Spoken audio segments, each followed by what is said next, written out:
Yeah.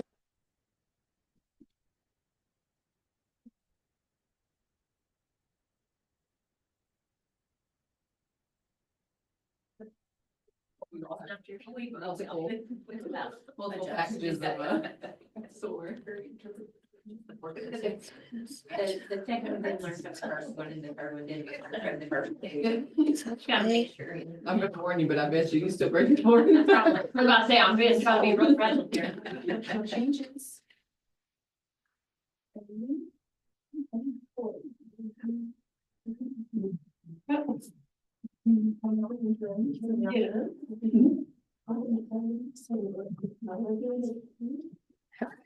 I had that thought.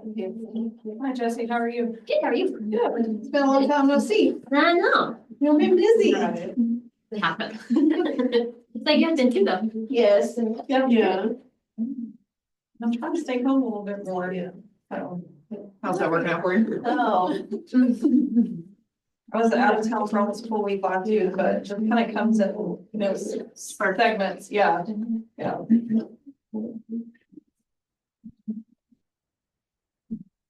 No, so y'all live out there on 788, right? The 22 vacation. Okay, so y'all moved in, so y'all don't live next to our farmhouse? No, okay. We're right north of the compress. The what? The compress. Oh, compress, okay, all right. Nope, that's not y'all. An old beach house. Leeches. The leeches. They still redid it. Okay, all right. Yeah, Chris, dude, grandson. The grandson, Yeah. okay. Even now, it's so pretty. I bet it is. It's so cute on the outside. She's gonna walk through it. I have done a lot of work. It cracks me up that generation. Like my grandma's the way you had to have matching wallpaper, matching curtains, and bedspread. And then her, she said, Ray said that one that's after, it was all pink. Literally pink. It's just everything, yeah. Pink floor, Yeah. you didn't keep the pink toilet. Still coming, you know? Elizabeth? Elizabeth coming? She said she was running late. All right. And then what about Ellie and Max? Did you hear from her? Or they're not one of the students? I know, Oh. Emma, Charlotte, and the other one, so Ellie, I don't know who she is. Ellie and Liz Carroll is moving. I think she might go on the. Okay. Whatever. I think she said that she passed this week. Okay. Yeah, Elizabeth said a few minutes behind, but you know. Yeah, That's so I have another one that'll be here probably in 16 or so. Those were all. That's a lot of color. Oh, I guess we can go ahead and get started if you want to, if you're ready. So, thank y'all for coming back. We're missing one has a sick kid. Our college kids are on spring break this week and are MIA at the moment. The three girls over there, and this is the Amarillo spring break, and I think it was for Lubbock too, right? No, they're next week. So anyway, I think that's why we've lost a few, mostly just due to the spring break. But I'll go ahead and let Natalie start. I'm going to be talking politics and religion tonight, guys, somewhat. So anyway, should be a fun night. Natalie, she's from College Station. She works for the Texas A&M Policy Center, and these are the guys that are an integral part of writing the Farm Bill. As a matter of fact, there actually is one up there right now who's working really hard on writing all the guidelines for the disaster bill. So they have a ear in Washington in a big way. And I think you're going to mostly cover the Farm Bill and some other stuff. I've been getting daily calls about ARC, PLC, all the different farm programs that y'all need to sign up for. So we can't obviously tell you what to do, but if you need some insight, I'm sure either one of us would be happy to talk to you about it. So, all right. Okay, thank you, Dee Dee, for the introduction. Is one of these The right one? I think this That's is okay. the fancy one. that one? Okay, If it works. Yeah. perfect. And I don't know, you used to have a clicker that, I'll point like this. yeah, that Okay, works. good. So Okay. you fixed it earlier, but I don't know how to do that, so. I don't either. Well, thank y'all so much for having me.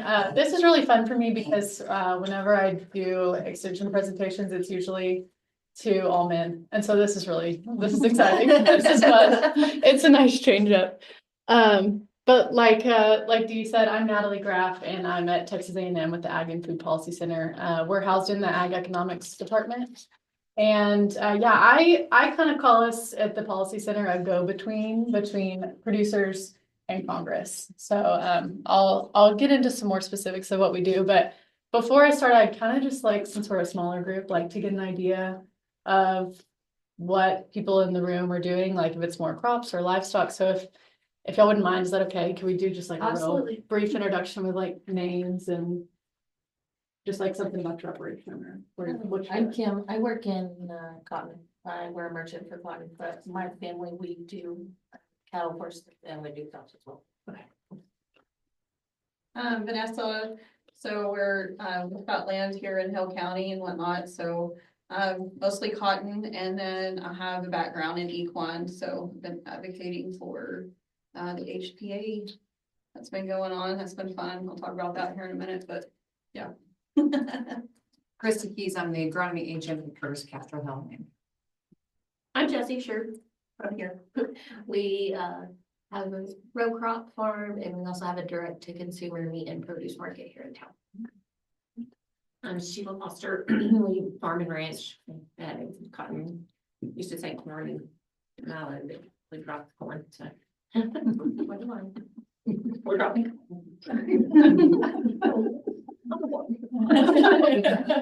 That's what my husband said, but I was on the phone with him when he got there. Would you go in there and just ask him what we need to plant? Yes. I'm Dodie Young, we farm halfway, so. I'm Lisa Smith. I have a farm in New Mexico between Tuncumcari and San Juan, and then we live in Dumas and we farm and ranch. And so farming, cotton, corn, milo, wheat, a little bit of everything. So. I'm Shelley Berry and we farm in the Helen, Lamb County area, primarily row crop. And I'm Rainey Sagasser and we row crop farm in Hill County. Great. Thank y'all for doing that. Y'all seem to know each other, and so I just kind of wanted to hear where y'all are coming from, and then I'm going to talk mostly about crop policy. And so I didn't know if it was like, you know, everybody's like, we have cattle, which I didn't figure was the case. Then this was going to be extremely boring for y'all. But so just a little outline. I'll tell y'all a little more about what we do at the Policy Center, and kind of set the stage for our policy talk and what we've been working on and where we are in the Farm Bill process, and then kind of give quite a bit of summary and conclusions. I feel like I've pinned summary slides, but I'll go through them pretty quickly. So at AFPC, this year marks 42 years of the Policy Center doing behind the scenes work for Congress. So our primary constituency are the Ag Committees of the U.S. Congress, or the House and Senate Ag Committees. And actually 2 graduates of our department are now Chief Economist of the House and Senate Ag Committee. So Justin Benavidez is Chief Economist of the House Ag Committee, and now in the new Congress, Brad Wedelman is the Chief Economist on the Senate side. And so he graduated. He went through the Policy Center for grad school and was actually my TA when I was an undergrad. So we've got a lot of skin in the game up there. People who are advocating for us and truly know ag policy and what's going on, and representing Texas well. And so we say that we're a nonpartisan and non-DC evaluator of ag policies. So what that means is Congress comes to us and they say, we have this policy idea. Will y'all do some analysis and tell us what you expect the economic impact is going to be at the farm level for producers? And so a lot of what we do never sees the light of day. Like they'll ask us a question about a policy. We just give them the answer. We don't tell them, you know, this is good or bad. We just say, this is how we expect that to affect producers. And so some of that just disappears and they say, we pretend we never had that idea. And then some of it they end up using, and then they have some third-party analysis whenever they go and try to sell that to the rest of Congress. So each farm bill has a varying length and expiration date. So some recent, just to kind of illustrate what's going on farm bill wise in the past. Farm bill started way before 1985, but just to Just to fast forward us, in 85, a bill passed. It was set to expire in 1990. That bill, a bill passed in 90, and we got a new bill. That one was set to expire in 95. And what happened is they didn't pass a new bill in 95. And so they had to extend the previous one, pass a new bill in 96. And so if we fast forward to today, we're currently under the 2018 Farm Bill. That one expired in 2023 and has now been extended twice. So now we're in 2025 and we're all still sitting here like, where's the new bill? So that's where we're going today. So to set the stage, I've got a lot of graphs and information to talk about through trade. So obviously we're under new administration and new Congress. So under President Trump, he's been very consistent from his first term and now talking about saying ag producer prices would be better if we had better terms of trade with other countries, and feeling that our trade partners take advantage of us. And so his solution to that is to use tariffs, or at least the threat of tariffs, to try to negotiate better terms to eventually lead to better crop prices and better trade for ag, and just across the board, but for our purposes, ag. And so he was met with some success in his first term. This graph below is just showing China's imports of feed grains. So the like pinkish and red color, those are both US grains. That's US corn and US sorghum. So we can see that in after some of his policies going into like 20 and 21, our imports from the US into China increased. And then, we were under new administration. So some of the things that Trump did were not continuously enforced. And so now the end of this graph just goes through the end of 23, but imports of grains into China have been replaced. Like it's mostly green now. And that's looking at Brazil corn and then some barley. And so we've lost some of that share, is all this graph is showing. And also to illustrate how things have changed trade-wise, the blue line on this graph is our ag exports, and historically, and the red is imports. So historically in the US, we've always exported more of ag products than we've imported. And that has flip-flopped in the last 2-3 years. So up at the top, and then these are projections down at the bottom. Now we're in the negative, and this is red. So this is just showing that we're at a point where we have record large trade deficits in the US, which is just the first time in a long history. And so continuing to illustrate this trend of trade, the way trade is looking for ag changing. This graph shows the US share of world trade by major commodity. And so in the 70s, we can see we were like pretty much the number one exporter of soybeans. Now in 23, that's this red line. Here's soybeans. Today, our share of trade. Same with the majority of these other crops. Corn is the blue. We've just lost a lot of our share compared to other countries. And so Is that because we're producing less, or they're producing more, or we've made people mad, or why do you not have that anymore? I think it's a combination. Yeah. So I mean, we've always, we say we have the greatest competitive advantage, especially for these crops like corn and soybeans. And so as other countries get better, and also has to do with, with our trade policies and other countries' trade policies, this has just been a trend over time. And so Why is cotton increasing, but everything else is decreasing? why is cotton increasing? Yeah, cotton is purple. That is a good question. I mean, better at producing cotton. There one. Yeah. I think if you look at the last, Yeah. I think the last 2 years though, Brazil is really Yeah, picking this up, goes to right. 23. and they're still in a lot of our stuff now. Yeah, so I'll show you all. This goes through 23. I'll show you a more updated graph on cotton here in a second. So this is corn exports. So during 23-24, about 3/4 of US corn exports went to Mexico, Japan, Colombia, and South Korea. So just kind of showing, where our corn is going. Here's cotton. So this is just showing that global consumption has kind of stalled. Global consumption is the green in the background.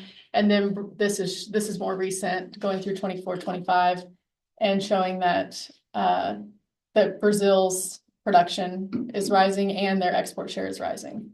And so if you can see, like, we're US is red, Brazil is blue, so we're flip-flopping. Mexico, Canada, and China account for nearly half of US ag exports. And so if you've been, reading Trump's tweets and listening to what's been going on in the news, these are the three countries that we're spicing things up trade-wise. And so we can see that these are, the things that are happening in DC right now, and the decisions, whether they're threats, whether they'll come to fruition, they're going to have a major impact on ag prices for us. I And have a so, question. yes, On the China, I'm watching that line on the cotton. So when which one? in fairly recent history, we've lost all of our mills here in America. Okay. And they mostly all go to China to be turned into fabric. So does that count as an export? That's American business over there? It does, it's included in the graph? Yes. Okay. Yes. All right. That's a great question. I just wondered if they were. Yeah. I would say yes. Edie, what do you think? On this graph, I can't tell you, but yeah, I mean, That's changed a lot in the last 20 years, what we, domestic. yeah, like what stays here for production versus what, yeah. So, Mhm. yeah. Yes, I'm gonna say a not so sure yes. Okay. Yes. Okay, so we have this resource across across the southern states, not just Texas, but it's called Southern Ag Today, and I have a QR code at the end if y'all want to subscribe to it. But it's just a daily ag news article that is related to something in the South. So on Mondays, we have its extension people across the southern states writing just a little short ag blurb every day. And so Mondays is crop marketing, Tuesdays is livestock marketing, Wednesdays is farm management, Thursdays is trade and policy, and then Fridays is like ag law and specialty crops. So a few weeks ago, one of our writers wrote this article, and he was looking at how US tariff rates compare to other WTO countries. Because there's this talk about all this talk about increasing tariffs and how other countries are going to respond, what kind of retaliations are going to be. And it's interesting, in this article, he showed that these are the weighted average tariff rates for WTO countries from 2023. And if you look at the United States, we have some of the lowest rates compared to all of these other countries. And so I think one of Trump's arguments is that we're just, we're trying to balance things out and to make things more fair for US producers. So whenever you look at it this way, it sheds some more light on the decisions that are being made and what's going on, but it doesn't change the fact that we have seen and will likely to continue to see some retaliation from other countries. And so this just came out yesterday that the new Chinese tariffs have affected a wide range of US ag products. And so just to list them here, it's 15% additional tariff on chicken, wheat, corn, and cotton, and then 10% additional tariff on sorghum, soybeans, pork, beef, aquatic products, fruits, vegetables, and dairy products. So we're seeing some things happening and lots of movement and lots still to come that, we're not sure what else is going to come down the pipe. But at the same time, so I show you all those graphs just to kind of say, as you all know, trade is having and going to continue to have a huge impact on farm economy and impacting producers and impacting crop prices and input prices. And so continuing on that strain, this graph is showing the output prices are falling relative to input prices over the last 2 years. So the green is output prices, red is input prices. Obviously, if you're spending more than what's coming in, we know the effects of that. So we did this study a couple of years ago, using our representative crop farms, which I'll tell you all more about here in a minute. But looking at the economic impact of higher crop prices, and at this time, there were also higher input prices on our representative farms. And in this study, we actually showed that the rate that input prices were rising at that time, having the higher crop prices that we were seeing, were the higher crop prices were not making up for the rate that the input prices were rising. And so in order to, these are the kinds of analysis that we do and share with Congress. And so in order to do that analysis, we use what are called representative farms. And so in our center, we go out and we meet with, right now we have 94 representative crop farms. So they're row crop farms, dairy farms, and cow-calf operations. And so we'll go and we'll meet with a panel of producers. And oh, this says we have 92 operations. I think it's 94. But we'll go and we'll meet face to face with a room of producers, and we'll ask them questions. We'll go through, you know, an entire farm on paper. And so we'll talk about all of their input costs, what yields have looked like, what kind of conditions the farm is under, what prices they're receiving locally, decisions they're making about ARC and PLC. Each of these has a whole equipment complement. Are there farms from here?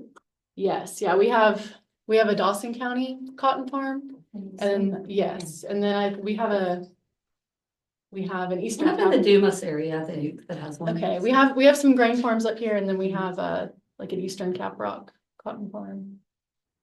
We need one on the South Plains. Yeah. Yes. Well, we do, I'm sorry, yeah, we do have a Still South Plains. Different from here. Different from here. Well, then maybe we don't, and that would be, that's the kind of thing that we do, like, that would be something to Yeah, we consider. did not have five. Yes, okay.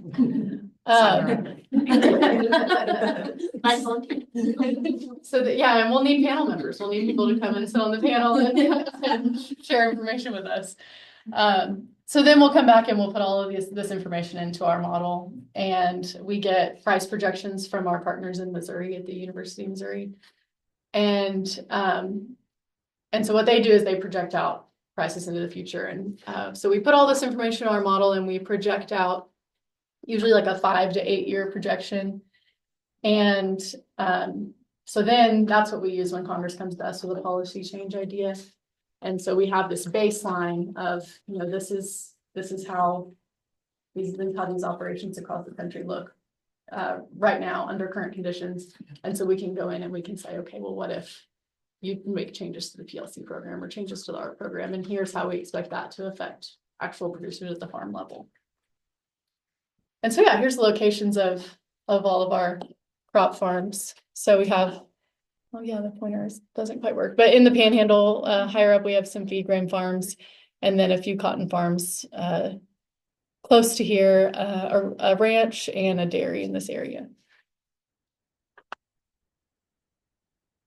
So in order to take this information to DC, and you know, you have policymakers who are working on a myriad of topics. And so just to try to get them to understand what our results are saying, we use this really simple red, light, green, or red, yellow, green stoplight is what we call it. And so a farm is classified as good if there's a less than 25% chance of negative ending cash and less than 25% chance of them losing real net worth by the end of our projection. Marginal is between 20 and 50% chance of negative ending cash and loss of real net worth. And then poor is if we project that they have a greater than 50% chance of negative ending cash and loss of real net worth. This graph is just showing recent crop prices. And so the 24, 25 and 25, 26, those are projections for prices that we've received from University of Missouri. So you're just showing in this graph how crop prices have been declining. In case y'all aren't depressed enough. Yeah, and it's about to get worse. I'm so sorry, because now I'm going to show you the red, yellow, green. So this is feed grain farms. It's cut off. If you don't mind, I'm gonna hide this. Sure. So you can see. If we can. I think we could get here. Okay, so this is our feed grain farms, and this was back in 2020 when we did our 2020 to 2025 projections. And so just over here, these are just how we name all of our farms. So our Texas farms are down at the bottom. And so we've got quite a bit of green up here.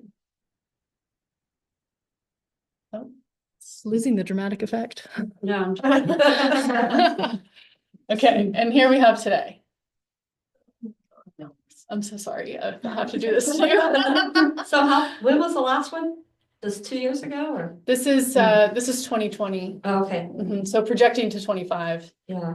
And then like see this, so overall ranking in 2020 versus the 2025 projection. So what, like, is that a specific, like, is that cotton, is that dairy? Oh, these are our feed grain farms. Okay. Yes, so feed Cotton's grain, coming, I bet. yeah, we'll go to, here's wheat.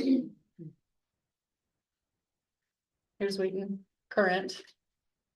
Cotton 5 years ago. Cotton today.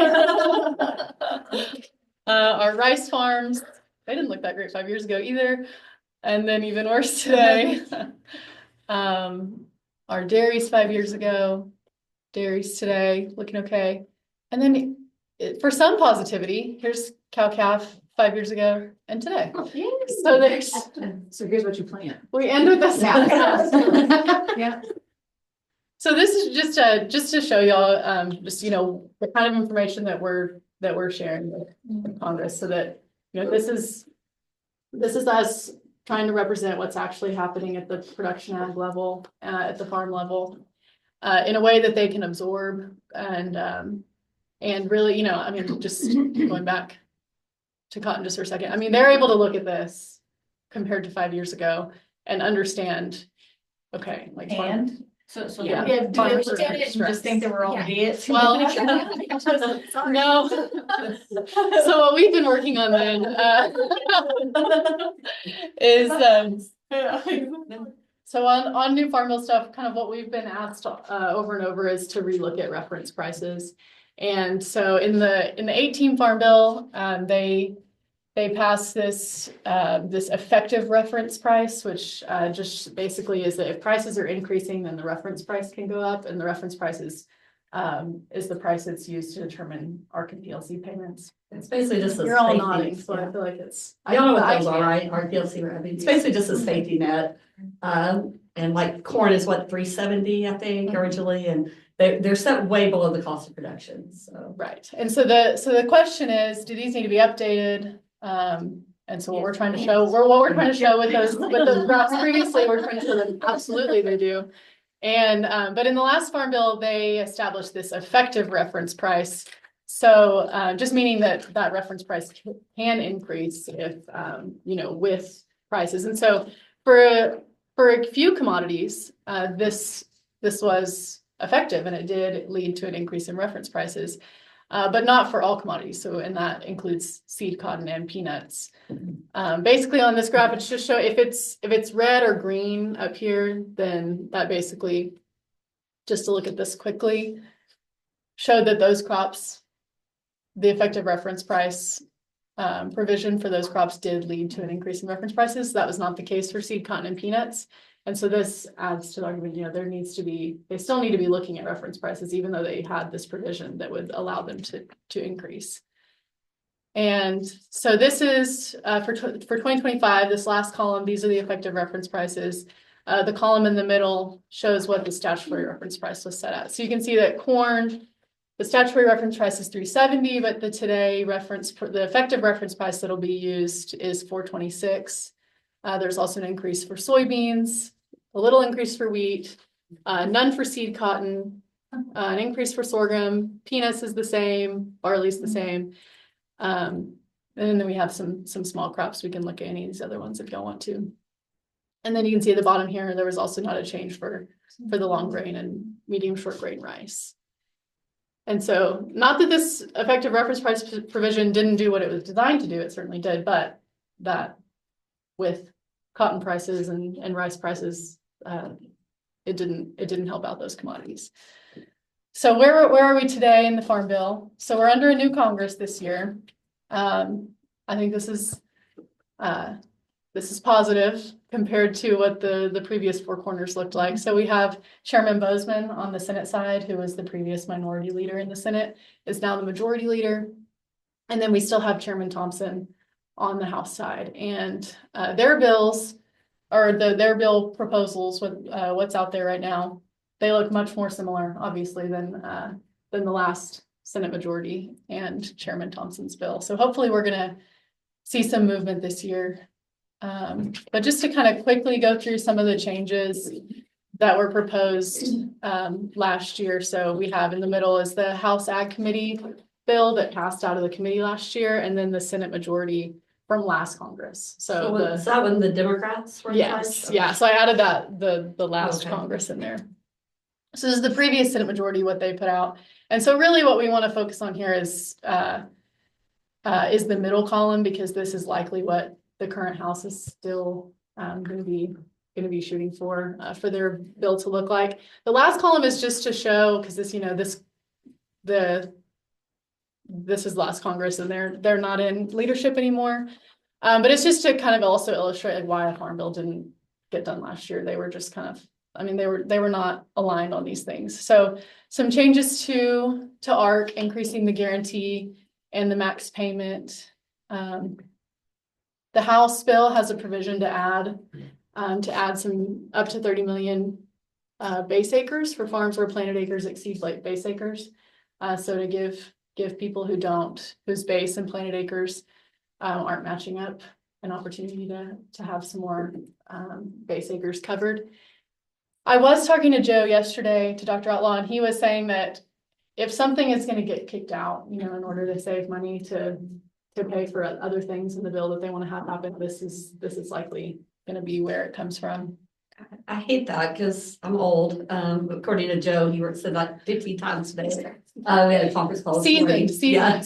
Yeah. But the last time guys could add base acres was 2002. And so there's a lot of people that have broken out land that they're not getting paid on. And I was hoping for this, but it sounds like according to Joe, it may not happen. Yeah, there's already no money for a lot of changes. And so he was just saying that if something's going to get kicked, that'll probably be it. But they had in their bill, they had increased to payment limits, and then no changes to the means testing limit, which was going to be really bad if they were trying to happen. They were trying to reduce the AGI threshold on that side, but they were also, they added in this next part that says, no change from current law of $900,000, except that means testing would not apply to disaster programs in Title I and NAP for producers with more than 75% of income from farming and ranching. So that was an interesting change. And then just a couple crop insurance things. They proposed just an increase to, or some improvements to the SCO program. These were the proposed changes to reference prices. So this is actually flipped now. So the House Ag Committee bill is that's still who's in leadership. That's Chairman Thompson's committee. But this Senate minority, so that's Chairman Bozeman from last Congress. So this is likely what I think I have some boxes here. This will help. Oh, I'm getting ahead of myself. So the previous Senate majority, which were the Democrats, they only proposed increases to statutory reference prices for these few crops. And you can see that they're not as high as the increases proposed by the House bill. But now we're working with Chairman Thompson on the ag side and Bozeman on the Senate side. And so these reference prices are much more in line. So I think that if we're looking at, what's going to be proposed this time around, it's going to be a lot closer to these reference prices, and hopefully they'll be able to come to an agreement more quickly because they're more similar, but much better than what was proposed by Senate majority in the last Congress. And so continuing with these Southern Ag Today articles that I mentioned, on Thursdays, every other Thursday, there's an article about policy. And so Joe has a little flair for the drama, which is justified. And he wrote this article last August saying if it's not time to hit the panic button, we're getting close. And this is just, so there are people, in DC who subscribe to Southern Ag Today and who are reading these articles. And so this is kind of supposed to be a little wake up to them, like, hey, it's August, it's not looking like y'all are gonna get a farm bill done. Let me remind you what's going on in the ag world. And so then, Representative Trent Kelly, he filed the Farmer Assistance and Revenue Mitigation Act. And just, with these were the estimated per acre payments, support payments that he was proposing. This is not what we ended up with, but this was just like a little, a little response to the reminder of what's going on. And then in December, he wrote, "It's time for the panic button." And so then this in the continuing resolution in December, there was the economic and disaster assistance that was included in that bill, along with an extension, another extension of the farm bill.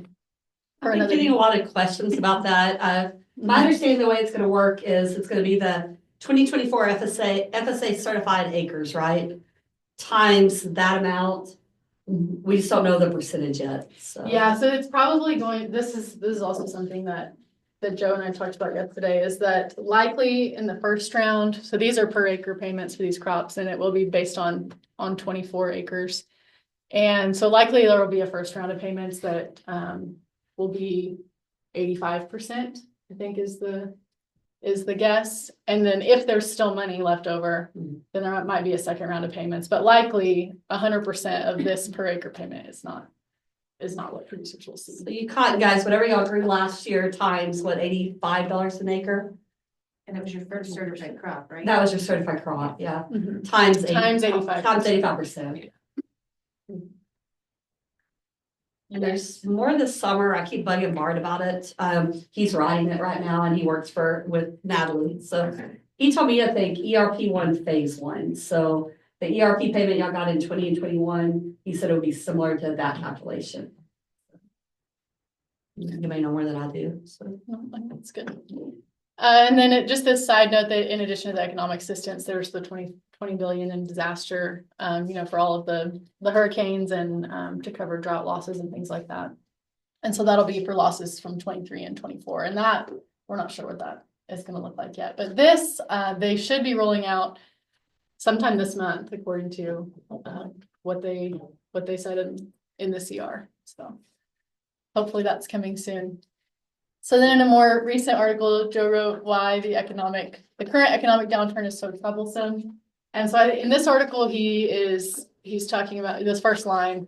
I'm so sorry, y'all. The current outlook for the major row crops in the US is pretty dismal, is what he says. And you said that your husband said, go ask what we should plant. And so in this article, Joe is kind of writing, for the first time in a long time, the problem is that there's not really another crop to turn to. And so this was supposed to be, Joe writes a lot of these, and with these attention grabbing titles to get the attention of people in DC, because like this, a lot of producers subscribe to this. He's not writing this for them, like they already know this. So Chairman Bozeman did reference this article during their last Senate hearing. And it was the hearing was perspectives from the field, farmer and rancher views on the ag economy. And so he referenced this article. He said recently the Ag and Food Policy Center stated that in 42 years that AFPC has been projecting farm financial performance. The most recent crop outlook is the worst in terms of number of farms of each 4 commodity types. So they're not currently expected to have a positive cash flow over the next 5 years. And so these messages are getting to them. And so that's, hopefully putting a little bit of pressure on them to make some effective reference price changes. And so on that, this maybe feels a little out of place, but this is just showing that for PLC for this year using effective reference prices, this is just showing that the probability that price is less than the reference price for each of these crops. And so basically the probability that price is less than the reference price is probability of a payment, and that a payment will be triggered. So for corn, probability that price is less than what the effective reference price is now, 426 is 65%.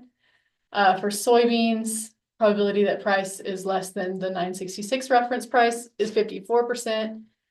For wheat, looking at 50%, long grain rice 54, and then seed cotton. So for rice and seed cotton, we're still under the statutory reference price. There was no increase from the effective reference price like we talked about. So for seed cotton, probability that that price is less than the reference price is 59%.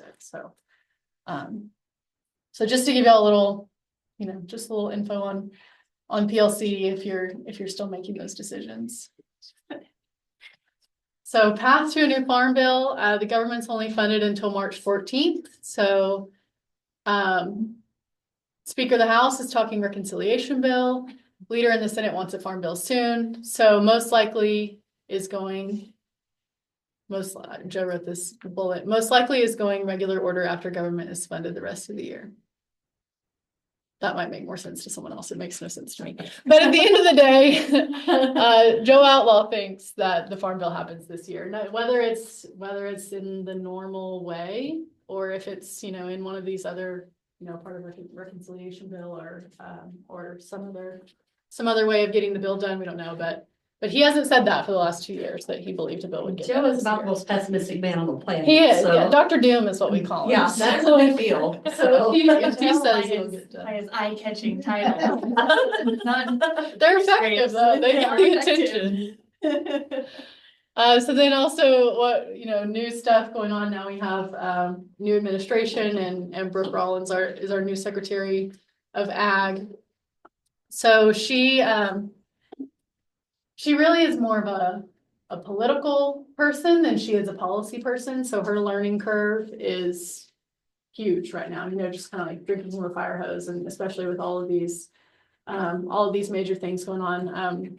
When I was talking to Dr. Outlaw yesterday, we were saying that in the last Trump administration, Sonny Perdue, the biggest thing that he had to deal with, was the tariffs with China and the retaliation and doing MSP and stuff like that. She has all of the trade stuff, plus new farm bill, plus current state of ag economy. And so she's just, and then, like saying that she's more of a political person than a policy person, I think that's also good for us in a lot of ways. She really is very much in Trump's corner. And so as much as things that he is trying to do can have these potential, at least temporary negative effects on ag, he does have her in the room, and she has people who are educating her and helping her take in all that she's drinking from the fire hose, who are very much for production ag and for producers and really do understand the issues, like Bart, who's our co-director in the center and who's been up in DC advising her even before she was confirmed. So she has reassured farmers that she'd be in the room to protect them from economic fallout of Trump's upcoming tariffs, like how much she can do that or what the impacts will be in the meantime. Still to be determined. We also have this Make America Healthy Again. Nobody really knows what this means for production ag yet. So that's, there's a lot coming down the pipe and a lot that we're just gonna have to see. And then we have this nice tweet or post, Truth Social post from Trump the other week last week, to the great farmers of the US, get ready to start making a lot of ag product to be sold inside of the United States. Tariffs will go on external product on April 2nd. Have fun. So that's but he says he loves his American farmers. So then we just have this note at the bottom that about 20% of our products are exported. So And isn't it more than 20% on some of the commodities? yes, on Yeah. some clients. Corn is 40, I think. Yeah, so this is just Kind of an average. an average over ag products. Yep. So if we lose markets, prices will be considerably lower, at least for a while. And so there might be some buckle up, and I think it's going to be. It seems as if we should be expecting for things to get worse before they get better. Not to say that they won't get better, and hopefully, we'll get an updated farm bill that also helps counteract some of these things that are coming down the pipe. So this is just a news article where Secretary Rollins was thanking Trump for trade actions with Mexico and Canada. So this was just, as he was announcing that tariffs would include potash. So that was reduced, after she went to him with some advice from people who were advising her. They got this reduced from, it was going to be 25% down to 10%. So just, sorry, I thought that would highlight that. Just that was a critical step in helping producers. And so there are some positives happening among the unknowns and the negatives. So in summary, the problem the whole time is that there's been no new money for a farm bill. Republicans want to use savings from Democratic priorities to increase the safety net. Democrats obviously don't want things, don't want improvements to the safety net at the expense of things they care about, like SNAP and other nutrition programs. So that's a major reason why nothing got done last time, right? We just had these very opposing bills. So lots of different paths to getting a new farm bill, but again, Joe's projection, he says mid-year, but also could be right for the end of the year, but he thinks it's going to happen this year, and he's pretty experienced. So I just have a few more slides with this last bullet. The concern going forward is the amount of Heritage Foundation conservatives in this administration. So from the Heritage Foundation, we have this project 2025. And so some of the things that they have in here, this first slide is just kind of generally they recommend that we proactively defend agriculture. And so there's really nothing too concerning in this portion. And then on the next slide, they talk about repealing the federal sugar program and repealing ARC and PLC. And so we have, defend agriculture and then also repeal these really important farm programs. So can't quite say that there's nothing harmful here. And on this slide, they have stopped paying farmers twice for price and revenue losses during the same year. So they're talking about, producers don't need the ARC and PLC programs and crop insurance. And then this last one is they recommend that we reduce the premium subsidy rate for crop insurance. So we also can't say that there's nothing harmful here on this slide.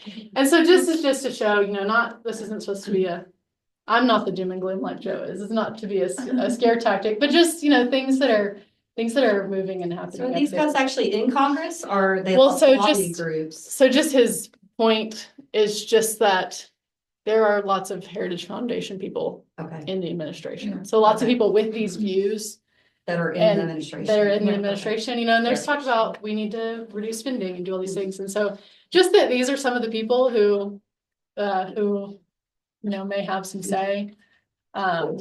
It's just something to be aware of. That on the one side we have we have people who understand what's really going on in the Production Act, who are working on the Farm Bill and who are trying to get these things done. We have an Ag Secretary who says she's for producers and wants to protect us from tariffs, and then we have people with different ideas on how to do that. And so it's all kind of a wait and see, but I feel pretty confident that we'll have a farm bill this year that has positive, effective improvements to the safety net programs, but just what that looks like, not sure yet. So I'll take any questions, and this is if you want to subscribe and read Joe's scary articles, this is the QR code to subscribe to Southern Ag Today. They're very, very good, and they're always a page. They're great. Yeah, they're short. They're like 3 paragraphs max, but sometimes 1 or 2, and a graph or a picture. And so it's just kind of a snapshot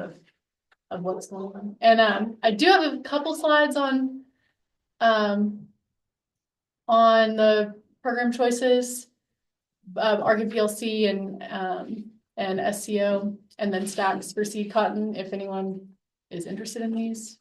I don't think they're in the book because I added them late, but if y'all have questions about ARC and PLC or stacks SCO, we can talk about it.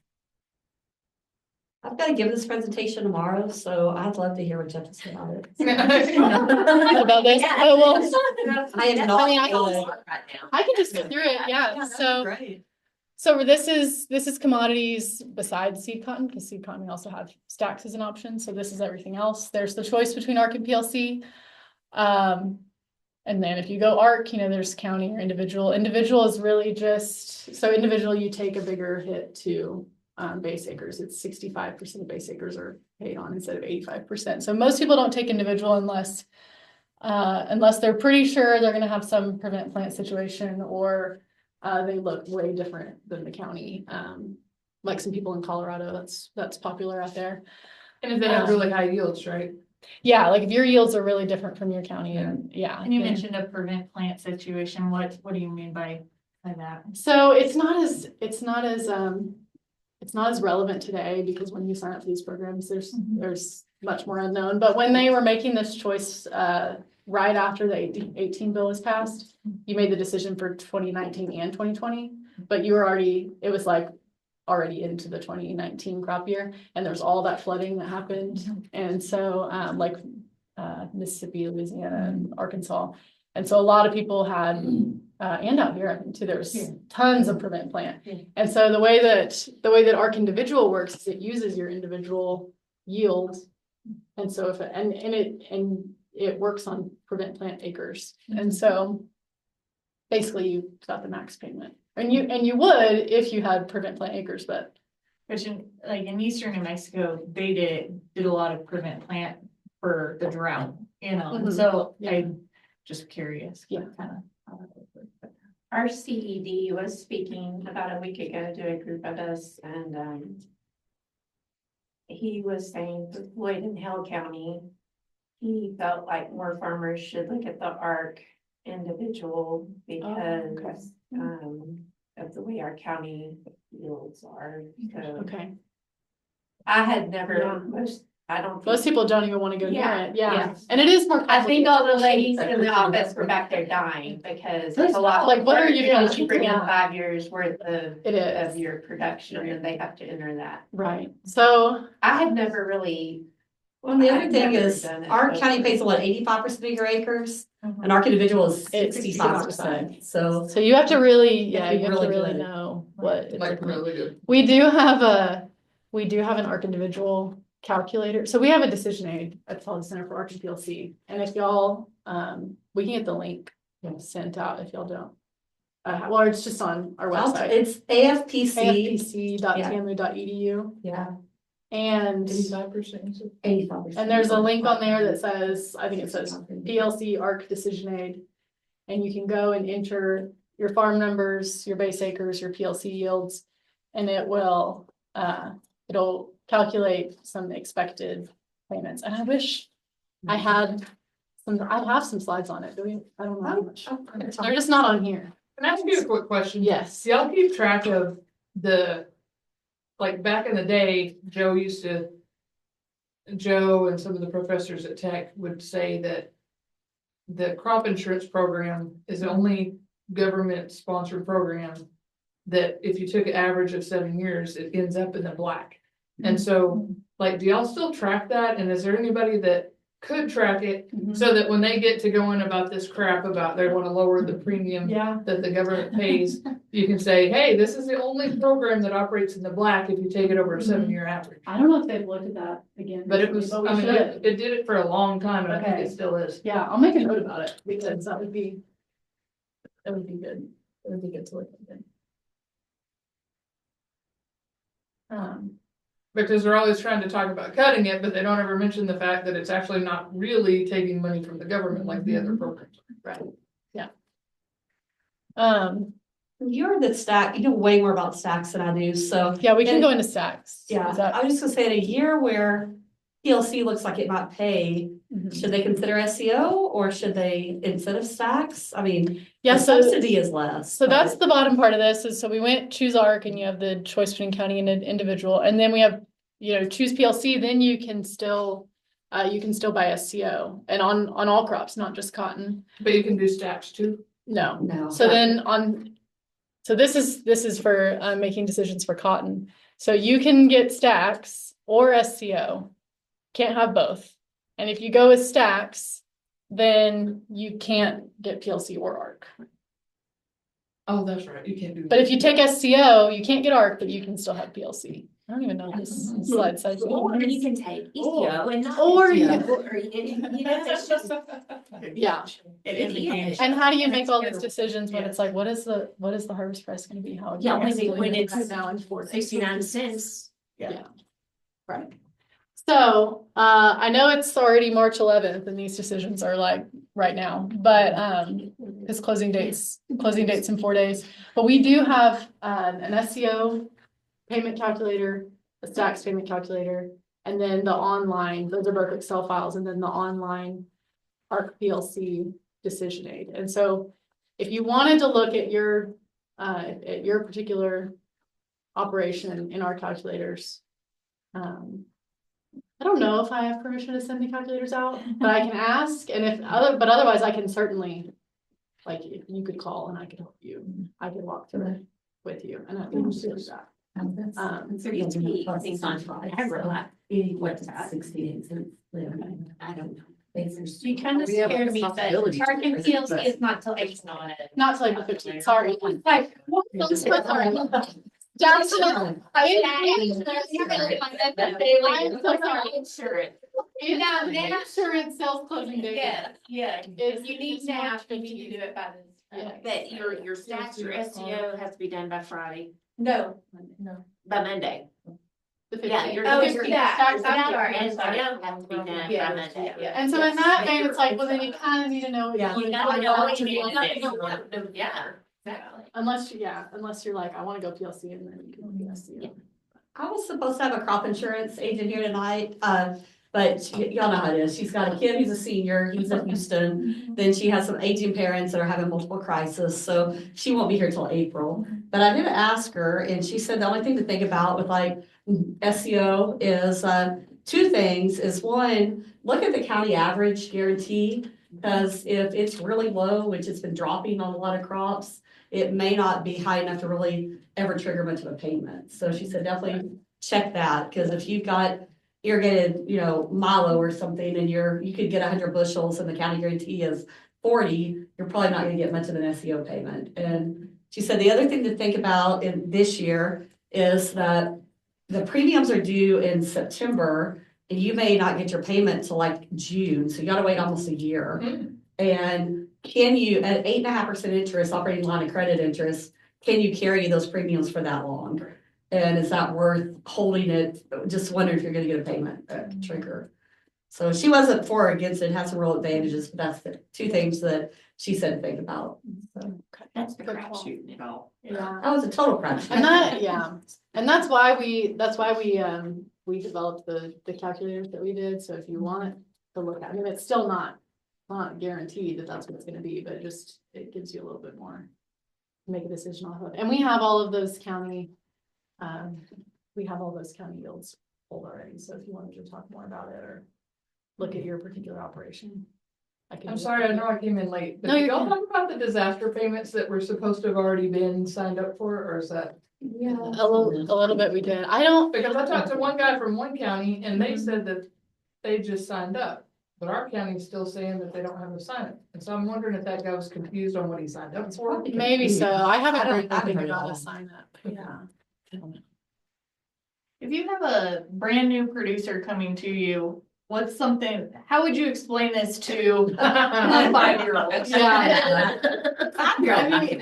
I mean, sometimes I don't even understand. I just get an email saying like, hey, here's your stuff, sign Yeah, it. you mean like all these, Okay. you mean all these choices? Yes. Yeah. So, okay, so you have to choose ARC and PLC, between ARC and PLC.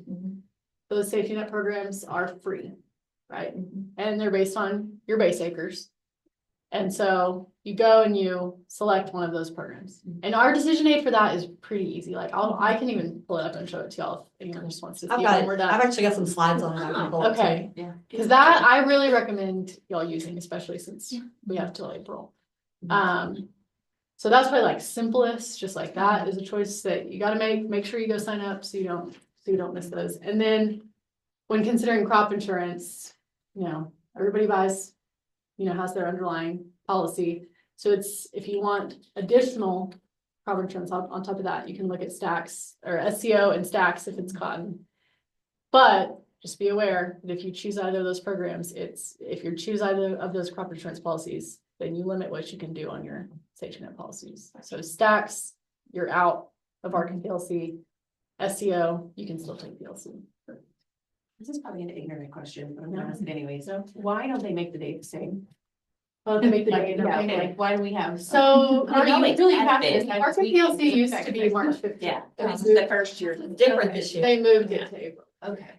And what is the point of that?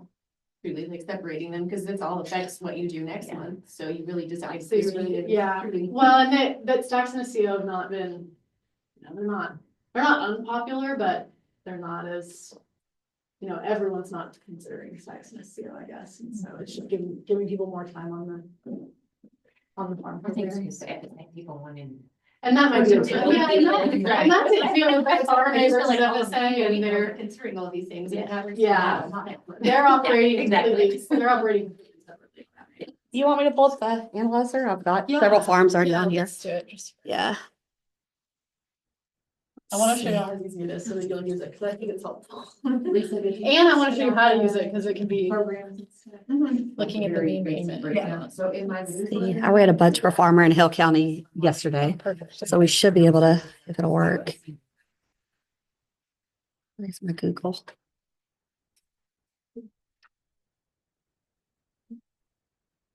Have no.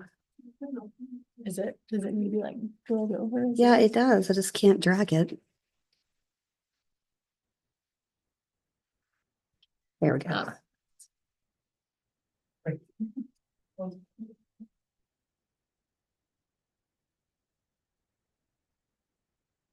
Well, that's a lot more questions than I really want to. It's great. Yeah. A discussion. A lot more than the men ever do.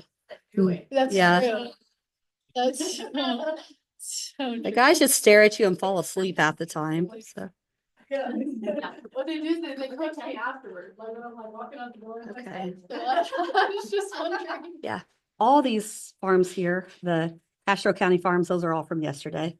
Okay. So, just wanna look at one of yeah. these. Your screen sharing is paused, you might wanna. Oh, yeah. Coding.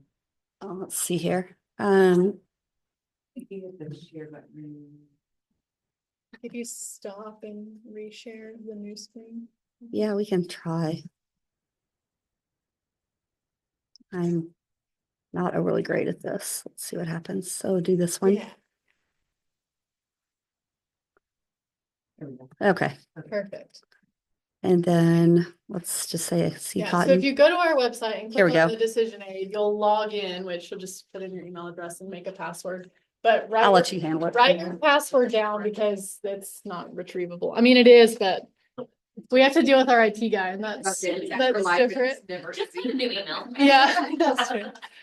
So then you can go and at the top, you can add a farm, and I'll just show you this page. So it's real simple. Just put in in the farm number, state, county, crop, and then it'll save them all here. So I'll go back. Just go to one of these. And then so that you don't have to add every farm all over again. If you have other base acres, if you have another crop with base acres on the same farm, then you can just, you can add another crop. You can edit it. But the important part is you'll go to the expected payments tool and enter your base acres. And most of this is, you find it on your 156 EZ from FSA. We'll have base acres for all your crops, and then your PLC payment yield. The HIP, the historical irrigated percentage. And then this will probably be blank. It's just that Dee Dee's already loaded this one, but this will probably be blank. And if you want to use our price projections, then you'll just click use these.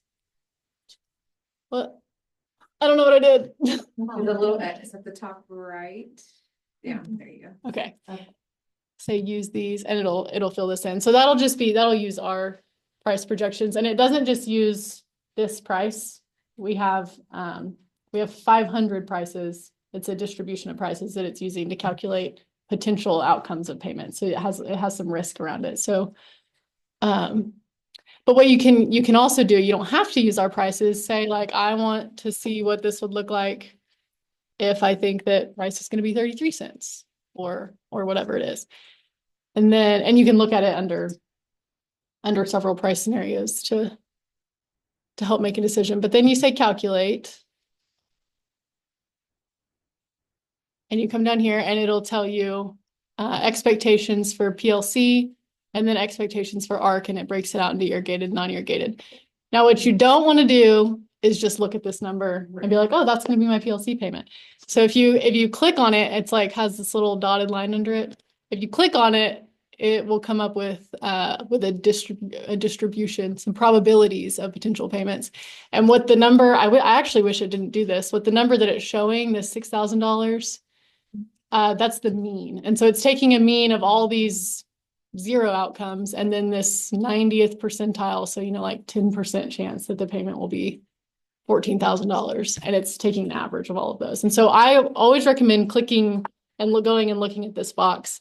And so basically what this is showing is that at the 10th percentile, there's the expectation is no payment. And so this is just the percentiles. We have 500 outcomes from 500 prices that it's calculating payments for. And then it's just taking the percentiles and showing you basically likelihood of payments at these levels. So the higher the percentile, the lower the price then, or does it just kind of go all over? Yeah, so it's using a lower price to calculate this higher payment, yeah. But this is like, so 10% of the outcomes are in this, are in this range or higher. 25, or I guess at the 10th percentile, we're expecting, it's basically saying 90% of the time the payment's going to be higher than 0. 75% of the time the payment's going to be higher than 543. 50-50 that it's above or below 5,000. That's how to read this, if that makes sense. And then you can look at the same for ARC. When you look at the PLC versus the ARC, PLC is going to be the better option there if you. For this farm, it looks Yeah. like it, yeah. Mm-hmm. We ran 12 farms yesterday, all in Castro County, and it seemed like PLC had the advantage in a lot of them, but definitely run it on your own if you can, so. Yes, yeah. And also, for ARC, this is using, so for PLC, it's just the prices are only unknown. For ARC, for ARC, it's just showing that like this is the average expected yield that it's using. It's also using 500 different yields to calculate payments. So it's giving a distribution, but I'll take that. yeah. And this is a seed cotton yield too. So remember, if you're running cotton to go in and when you put in your PLC yield, make sure it's your seed cotton yield. It's a Castro. Oh, gosh. Yeah, Castro. Mm. The seed cotton yield is lent yield times 2.4. And that should be on your FSA. Yeah, Is they have it the the right seed. way on it. So. Mhm. And that HIP is on the FSA 156EZ too, so. Oh, good. Which I didn't even notice till yesterday. But Okay. I haven't been doing it that way for years, but. If we forgot our password, Mm-hmm. can y'all access it for a certain producer? Yes, we can. Okay. It might get reset to something weird by our IT guy, but we can do it. If you want to call, you could call or email me with your email address and I can get it reset. Yep.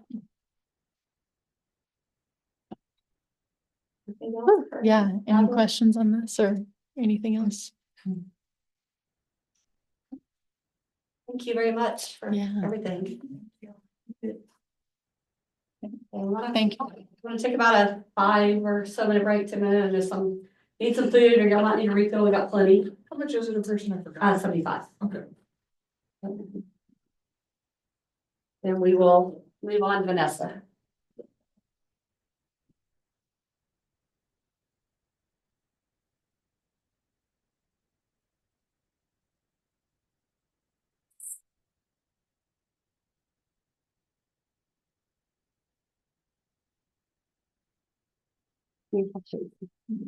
But you gotta do this in a couple weeks, so.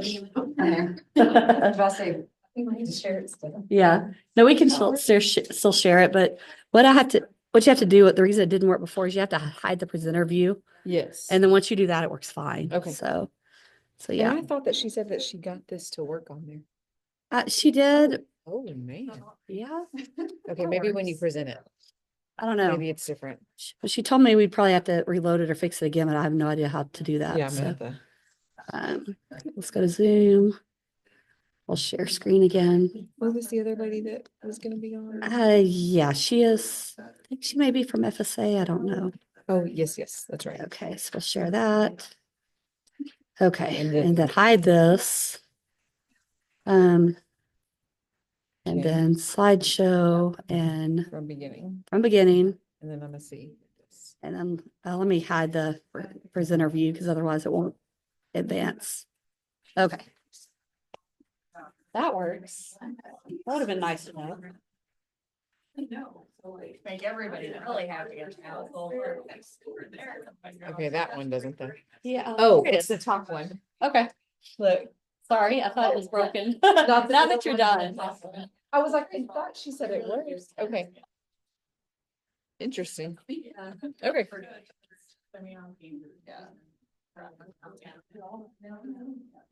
Plenty of queso, guacamole, and salsa.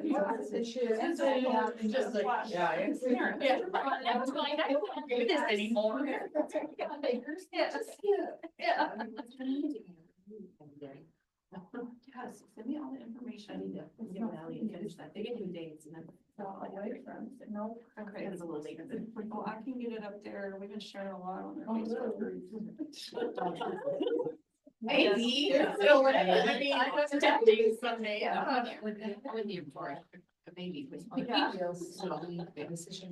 So what? Oh, yeah, absolutely. So very easily, we actually just have a lot of water from Conscious Lake. So for that, all the 5 years, we actually wanted to need a lot of water, so but I. Okay, and then if you go from there, it's into my email list. A little bit of rain. Definitely do that. And give us This year some- we're actually getting a whole lot. It is, it's just like a decision of what you change. Yep, yep, and so, like, I think 5 years ago, I think we wanted 6 inches per acre. And then this year we're actually 14 inches, and so like, it just depends. So it changes everything what we planned, and then we kind of base it off of there, so we think, yeah, we're gonna have a lake. Oh, really? Everybody loves it, that view, and so. Thing I wanted So yeah, it does, and then we also think about, things like this, kind of, like, if we wanna get county numbers up, if we wanna. I think that'd be good for Prevent all of us plant to have. numbers, then it's always, it just kind of, Based off of what water does. Well, and Us maybe personally, we do a lot for our cows. And so. We do a lot of cover crops. Yeah, keep recording from here, please. We're not really. So maybe we're Green, gonna be Yeah, all I heard about was. Yeah, I had to get off that website. Yeah, and it's great. I mean, it's really nice. I just know about let me rock bills. It's different because. Well, like, it's. Yeah. He did not. No, John. We first got together. We went to Right. the farm, whatever, you get a lot of water. I just finished it. That's what it is. Yeah, I know. Yeah. I want to do that, but it's one of the. Yeah. Very. Well, Well, if Jordan and I were talking about that, we should do that.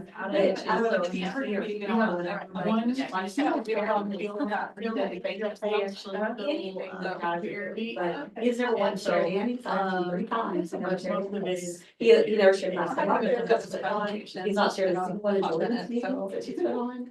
It's all these guys meetings. So I don't know if that's intentional or not, but it feels like it is. So, yeah. We don't want just fine, but it's still always incredible. Yeah, I'll send it out all day, so I'll make a note. Oh, really? Do that. I think that'd be Yeah. great. Oh, Like that's my right. email just says Great. 400 something people on it, so. So I'll make a note, and do that in the morning. Okay. In all your spare time. Yeah. I had to take off a couple of days at the end of the week, and I really don't want to, but my husband's off and I already told him I would, so, yeah. I've been working late every night, so, yeah, but, yeah, I'll text agents,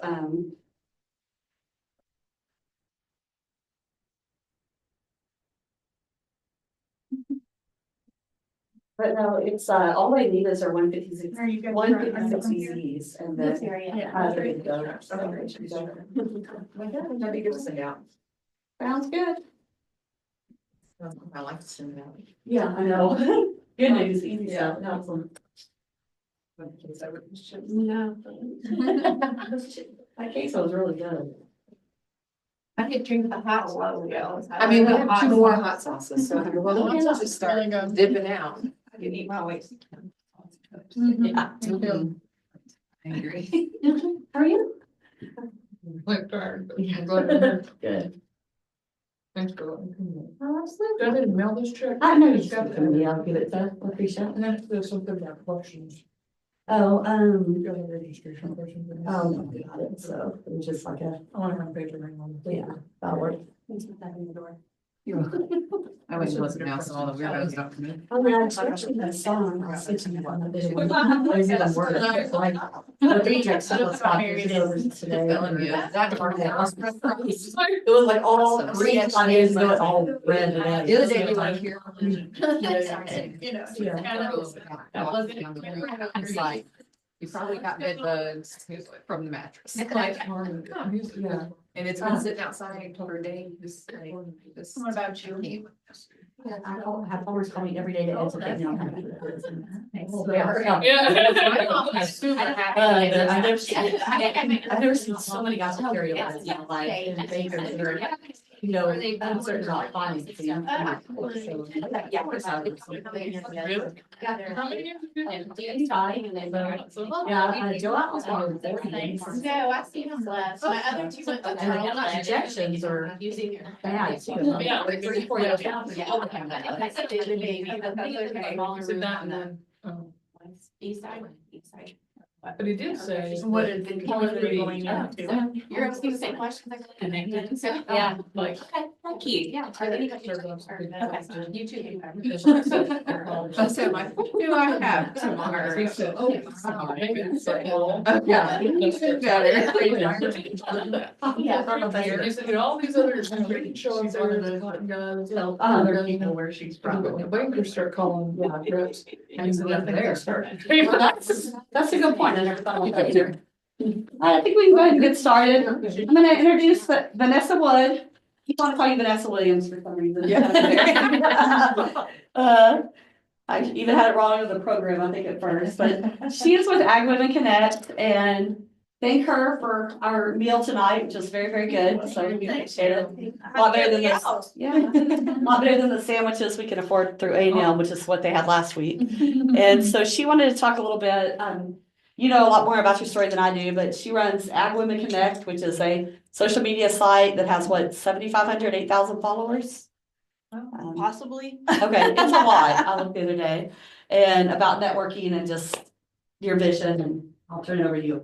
Well, thank you. I'm gonna tease Rachel. I guess she was supposed to speak tonight, right? It was Rachel Meyer. Yeah, crop insurance agent. So Rachel's a Ag Women Connect, and Natalie, I was gonna say, so I went to a conference this last year in September that Tom Sell put on with Jody Arrington, and I remember Joe Outlaw because he went up there and spoke, and he said the things that most people won't say. Yeah. And Yes. I remember that speech. A miracle. So I was like, A miracle he taught me how to do, Yeah. That's okay. I have to be way more careful than Joe. Me I'm too. brand new. Well, you know, sometimes it's nice to hear speakers that just don't sugarcoat things, you know, they just give it to you how it is, so. Again, I appreciate you, just let me come and speak on the whim. Some of you might know my face, so my maiden name is Ramsauer. Brad and Verna are my mother. and dad. Dad's been away or gone for about 10 years, but I grew up in Plainview. Rainey, she watched me grow up. I was in 4-H for years and years. So, yeah, that's who I am. I've been living in Lubbock for the past, oh my gosh, 20 years now. So went to Texas Tech on a horse judging scholarship, which I learned all of that through 4-H, Hale County 4-H. Actually went to Clarendon College first and then transferred to Texas Tech. And Were y'all any good? Cause I went to Tech on a horse judging scholarship, but we were not that great. we were dang good. We were, like, well, we were. We were, I think we ended up, we were world reserve and then we were national champions. So I went to judge under John Pipkin, who went to WT the year I got there, so it was all in chaos when I was there, so. and I love how like the full circle is because I was so mad at John because he had been watching me since I was in the 8th grade and I was kicking everybody's butt in horse judging. And I went to Clarendon and he was really close to my teacher at Clarendon College. And I was like, okay, I'm gonna get a scholarship. I'm gonna go to West Texas A&M. And bless John's heart, he was like, we can give you like $300. And then here comes Tech, it's a God thing. And they swoop in, they're like, no, come over here. Like, we're doing this and we're doing that. So had my heart set on West Texas for a long time. And, but the crazy thing is John Pipkin is now at Texas Tech. So, today I'm gonna just really speak from the heart. I was telling the girls, I created this presentation about a year ago. So I'll use it some, but I really just want to talk to y'all. You opened up the discussion for politics and religion. And if you have followed Ag Women Connect at all, we are a Christian-based company for women in agriculture, a nation-wide based company. And so we've got chapters, here in Texas. In fact, I have a woman right now that just launched the Stephenville chapter tonight. She was texting me and she said she had 14 girls show up to that. So just super excited. We're pretty much like an outreach company for women in agriculture. And I want to tell you a little bit of how I started it. Let's see if I can. Oh, here we go. So what is Ag Women Connect? Ag Women Connect is America's platform for women in agriculture to share their thoughts, ideas, and stories. So I remember exactly where I was in my room when God put this in my mind and in my heart to do. And I was still in my 30s. I've got 2 children, 18 and 13 now. But this was a few years back. And I'd always just prayed to God, with every job that I had, and maybe you can relate with me, I just knew that there was going to be something more for me out there. As a young child, I knew I was going to own my own business. I knew I was going to help women, but I just didn't exactly know how that was going to be formed. And so believe it or not, I actually had a couple of home-based businesses. Yes, I was a network marketer for about 10 years, but it allowed me to stay at home. And, my husband is in agriculture too. And that's just how we raised our kids. So I found a solution there. But that leadership with the network marketing or home-based marketing or however you want to say it, really led me into the leadership of Ag Women Connect. And so he told me to do this. I did not have the name for Ag Women Connect, but I did not doubt his shout and I went for it. Didn't know anything about, building an LLC or anything like that, but I just put one step in front of the other. And now here we are, 4 years down the road, and I've just seen God's hand in it from day one. So, we've got women who are young. I would say probably 14, 15 years old that are following us.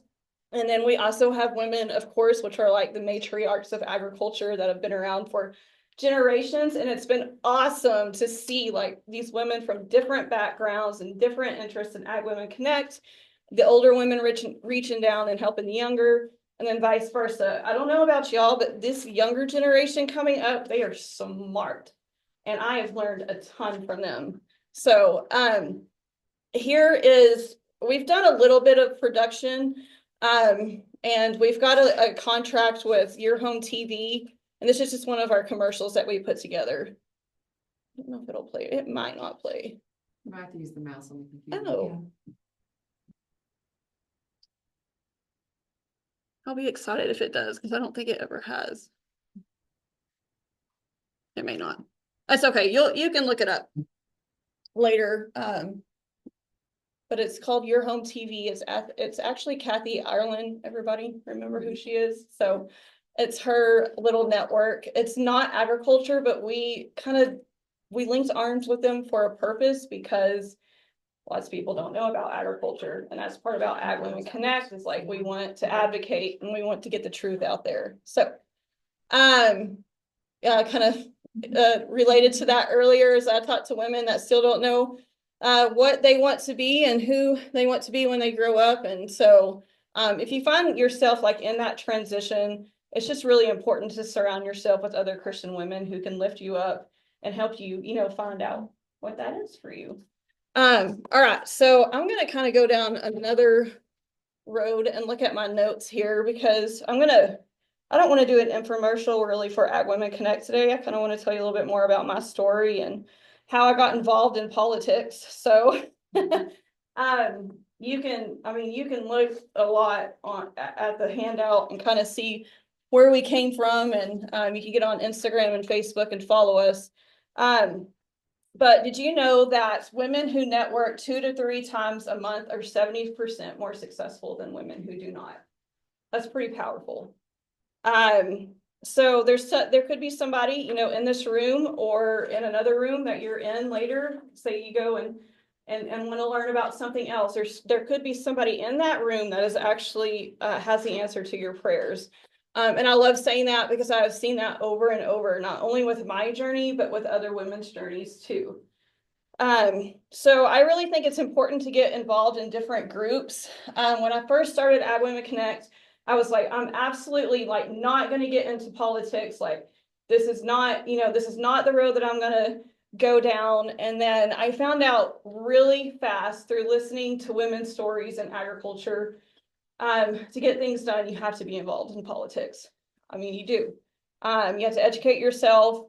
And there's several ways that you can advocate for that. I wouldn't say that we're a political group, but we do have a political arm to Ag Women Connect, if that makes sense. So that's not our main goal. But we do have several women who are on Fox News.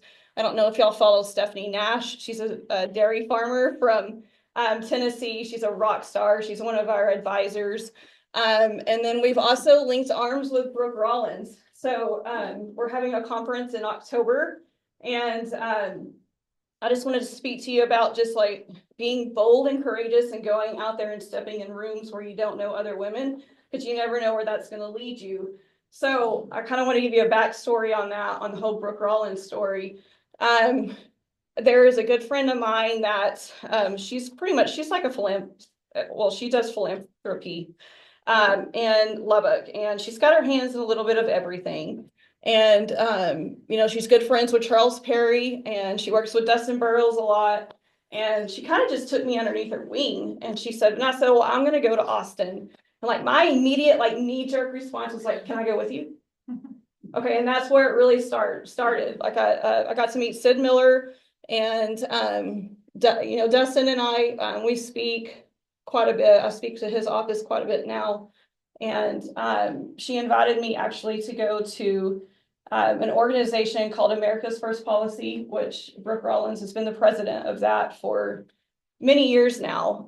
She spearheaded that when Trump was not in office. So I ended up going to Mar-a-Lago and met her and met Linda McMahon and Stacy Shefflin and a lot of those women that run together. And so, and I don't say any of that to brag, because I'm just like, I'm a hometown girl from Plainview, Texas, right? But because I was brave enough to go out there and to ask questions and to advocate, it's just really cool to see, like, now I'm able to bring some of those women and those big hitters into Ag Women Connect and share them with the rest of our network, right? So I just think that that's really cool. And what then do y'all advocate for? What are some of the things that y'all have done? Well, it depends on what kind of day it is, but one of the phrases that we use quite often are, no farms, no food.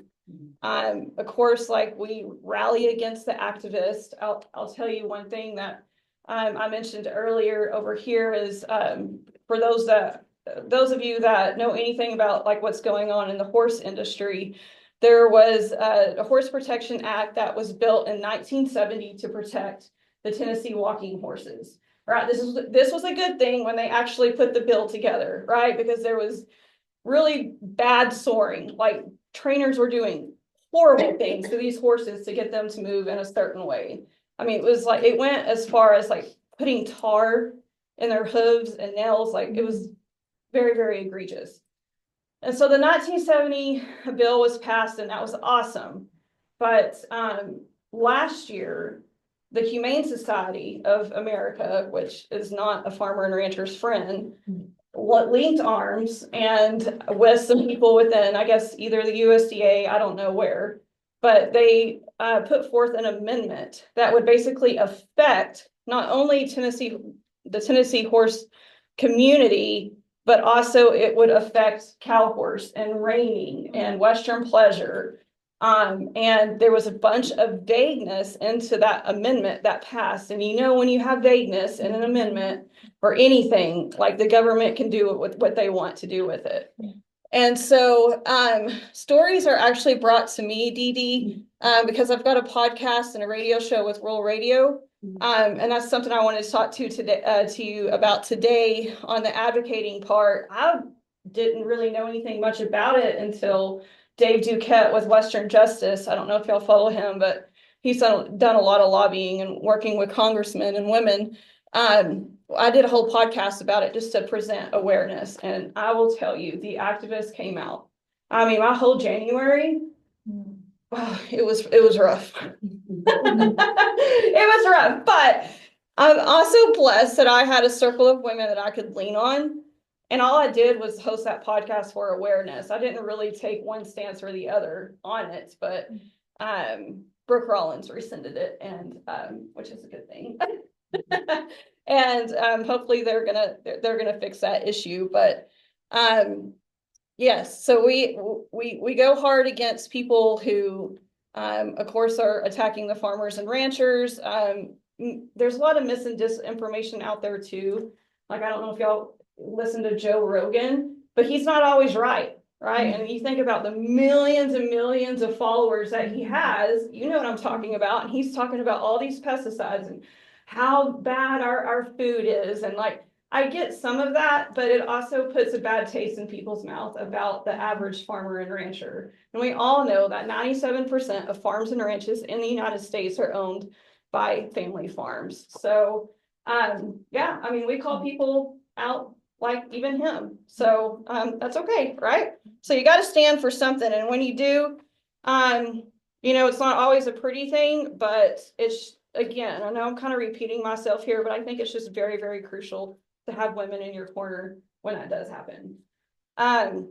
We also advocate for women to do their research properly. So I'll give you another example. I think I can speak pretty well boldly in this room. I feel comfortable, but there was an NGO, a local NGO that had locked arms with the Biden administration to bring in a bunch of UN agenda globalists and scientists to come to Texas Tech and talk to the students. And I got a hold of that information. It was sent to me by a congressman, and he said, do your thing. And I did. And it didn't take me long to research where their money came from. The World Wildlife Fund, not for the farmers and ranchers. It took me 5 seconds to find that. So, you know, a lot of these companies out here that will say that they're for the farmers and ranchers, they are not. But you have to do your research and you have to dig just a little bit deeper. And so, you know, I was excited that we got that rescinded as well. If I was sending my student to Texas Tech, I would not want them to be listening to that propaganda. So that's Vanessa Wood speaking, not at Women Connect. Like that. I want to make that really clear, but there are a lot of women who are in alignment with some of the things that I've said. So it is too, you know, you've always heard the phrase, it's who you know, but I also believe it's like what you know too. I think it's what you know will get you to who you need to know, right? So just kind of keep that in mind, you know, when you're out there and You're wanting just people to hear the truth. I mean, most of y'all are farmers' wives, and I probably can't even imagine like some of the things that y'all have come across, right? And then I also kind of wanted, this has just been on my heart, but as women in agriculture, when we draw that line and we stand up for our beliefs, we have to deal with difficult people. Like, can I say that? All right, we do. Say anything you want here. All right, so this is just something that I've come across like recently, but of course, like we're all going to come across it in our life, and I just wanted to give you just some information that I thought has really helped me. Is, for one, everything is figure outable if the lines of communication are open, right? If you have open lines of communication, if you can hop on a phone call and actually listen to learn instead of listening to respond or to react, you'll probably find a solution or get down to why somebody's upset, right?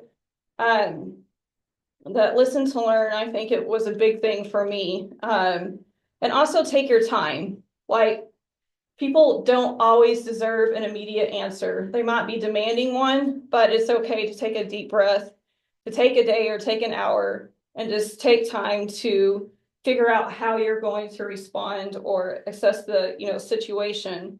And also know that not everybody deserves an answer. There's going to be people that you come across, and it's one of those things that no matter what comes out of your mouth, like no matter how positive you are, how Christian like you are, it's never going to be good enough for them. So like know when to walk away from those conversations. So it's okay to be silent, right?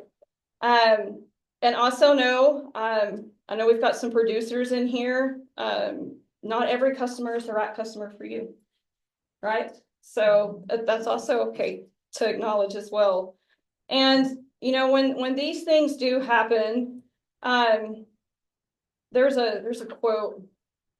Just know that everybody's either coming into a situation, going through a situation, or coming out of a situation. Rinse, repeat, rinse, repeat. So just ask yourself, like, when you have those hard conversations, what you could do better and what you can learn from those situations to prevent further situations like that. So also take time to fill your cup. So one thing, Dee Dee, that we really advocate for in Ag Women Connect, we've partnered with AgriStress. Sid Miller kind of helped me with this. I know maybe not everybody's a Sid Miller fan, but that's okay. He has helped with this and talks a lot about mental health within the agriculture industry. And we talk about that a lot. So we have Coffee Connection every month every first Monday of the month. Anybody or any woman in the United States can hop on a Zoom and we can just check on each other, right? We don't have any agenda to that Zoom. It's just like, hey, how are you doing? What are you facing? Let's talk through it. Like, how can I support and encourage you? That's just Coffee Connection. So that goes out on our newsletter. And then I'll sign up for that. So. I'll send you there's a QR code where you can sign up for our newsletter. Yeah, it's in the back.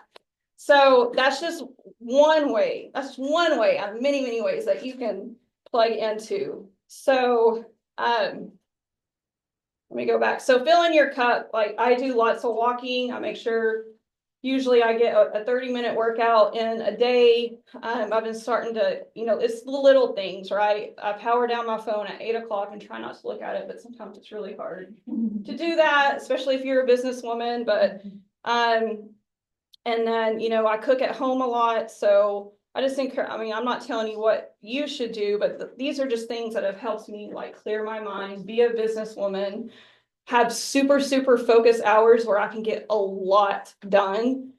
We went to Sal Padre last week with my advisors and I showed them how it was done. I was like, all right, we're about to play and have a ton of fun, but like these 2.5 hours, like this, we're going to get it. And we did. Like, we put together the conference in about 2.5 hours and we were done. So that's helped me a lot too. It's just like being able to plan ahead, plan your days ahead, and just know like, hey, this time I'm gonna figure out like what we're gonna do with the farms this year, and I'm gonna go sign papers at the FSA office, or, whatever that is, and don't let anything else interfere with that. So, and then the rest of the time you can take for, you and your family. And then just to wrap up that part is like, I love the saying that, you can never say the wrong thing to the right person, right? But you can never, but hold on, let me get it. You can never say the right thing to the wrong person, but you can say the wrong thing to the right. Is that right? Yeah, Sounds right. Yes. Yeah. So that just goes back to like, again, stand your ground as a woman, as Christian women, we're gonna have to do that. We can be kind, we can be gentle, but we can also stand our ground and just choose to take the higher road, right? So I will talk to you about how you can plug in, because there's many faucets to Ag Women Connect. So let's go back to the Ag Talk. Your story matters. Everybody's invited. So today it's very consistent. It's on Tuesdays at noon. And this is sent out through a Zoom, and the Zoom is the same link every week. I just don't market that because we've had some crazy people get on there before. I think Instagram, I don't know. It's only happened once, but it was scary enough to be like, okay, we can't send the Zoom link out on social media, but it's great conversation. Ladies, it does not matter to me if you have 2 followers or if you have 2 million followers. Your story in agriculture matters, and people need to hear it. There's going to be something that you say within your story that's going to resonate with what another woman needs to hear that day. Okay, so like today I interviewed a woman who is an ag lawyer from Florida, and she talked a lot about the migrant workers, about mis and disinformation about that. And then also like holding the hands of farmers and ranchers when they're looking at these big scary contracts, and walking them through that and saying, okay, this is exactly what you're signing up for. Maybe you should or shouldn't do this. So the conversation was great. And she adopted 5 boys 2 months before COVID. Oh, wow. Yeah. So, I mean, we talked about family too. So it's amazing. So she was great. Of course, we get into some of the stickier issues I throw in. The HPA amendment, had no idea that was going to blow up, but I'm kind of glad it did because I learned a lot from it. I learned kind of where the activists were coming from and how to combat that. So I'm trying to think who else we've had this month. Oh, Sharon Beach. She's been with National Cutting Horse Association for 30+ years. She's from the Fort Worth area, and I think we're releasing that this week on rural radio. So the podcasts on Tuesdays, everybody's invited. It's not just me interviewing them. So there's 3 segments. The first 2 segments I interview. The third segment, everybody else who is on gets to ask them questions. So I think that's really cool. We have women who have been consistent with this podcast for over 2 years. Like, it's the way they fill their cup up and the way they learn too. If you would like to get your story on Ag Talk, just come speak to me, and I'll get you on the calendar and we'll do it. So that's turned around and actually put on rural radio. So rural radio XM 147, 10 a.m. Eastern time every Saturday. And then also a new time on Sundays at 5 p.m. Eastern time. So 147, what time on Saturday? 10 a.m., but it's 9 a.m. our time. Okay, 9 a.m. Yep. Ag Talk, your story matters. Okay. So, and that's been a godsend too. I knew nothing about podcasting, nothing, but I was getting together with these women every week, kind of like the coffee connection I was telling you about. And I told Sid Miller about it, and he was like, hang on a second. And he called rural radio for me, and he was like, we need to make this into a radio show. And I was like, all right, let's go. I will learn. Just, I was baptized by fire on that. But the Ag Talk Your Story Matters has been amazing. And then as far as chapters, so we have an Amarillo chapter. We've done some stuff in Plainview. I would like to do more. But we also have a Lubbock chapter, and so, you know, sometimes the women in between, they'll either go to either or. We have a really big group in Fort Worth and Parker County. We just started Stephenville. And then we also have women around like the Austin, San Antonio area getting together. But other states are Florida, Oklahoma, New Mexico, Georgia, just signed on, and she's been rocking and rolling. And they're all on my website. We're about to update everything. So, if you have family or friends that are across the states, we all know that agriculture looks different, right?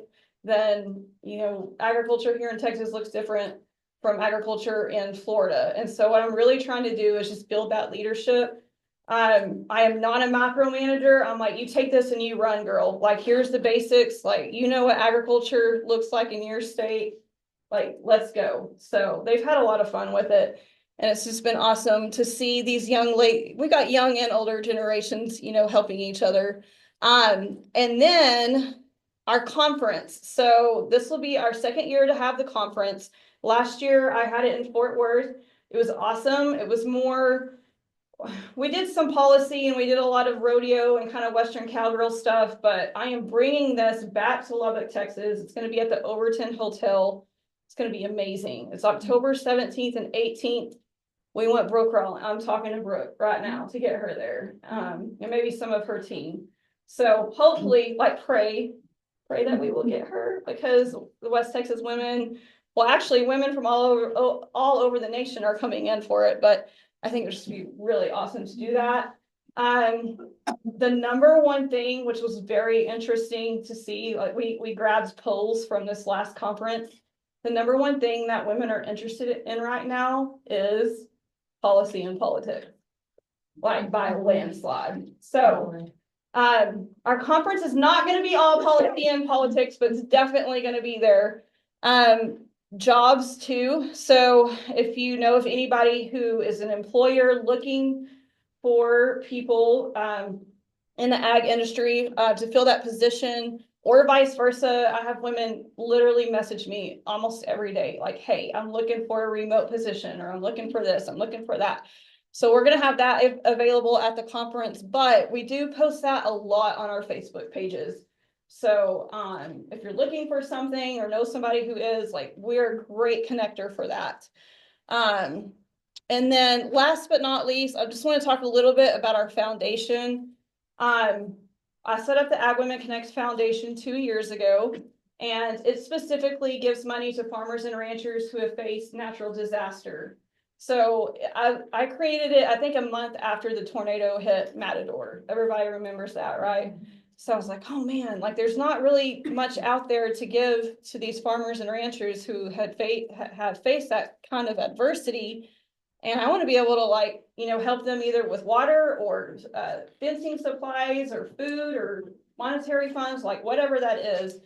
And so we've had a lot of success with that.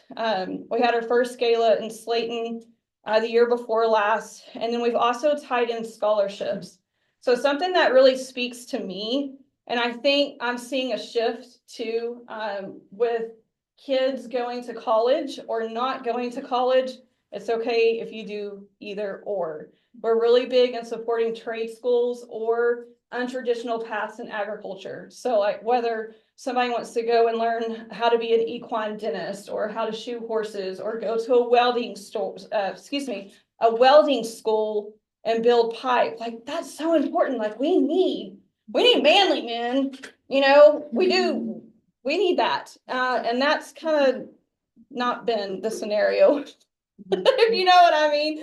And so we need to be encouraging our kids to do those skills. And so a lot of our scholarships will go to those kiddos that are taking untraditional paths.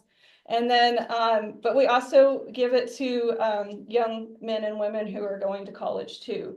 I think we had 150 applications last year, and we were able to give away 8 scholarships. The new goal is to give away 15 scholarships, and the gala will be a part of the conference. So 15 scholarships, either at $2,000 or $2,500.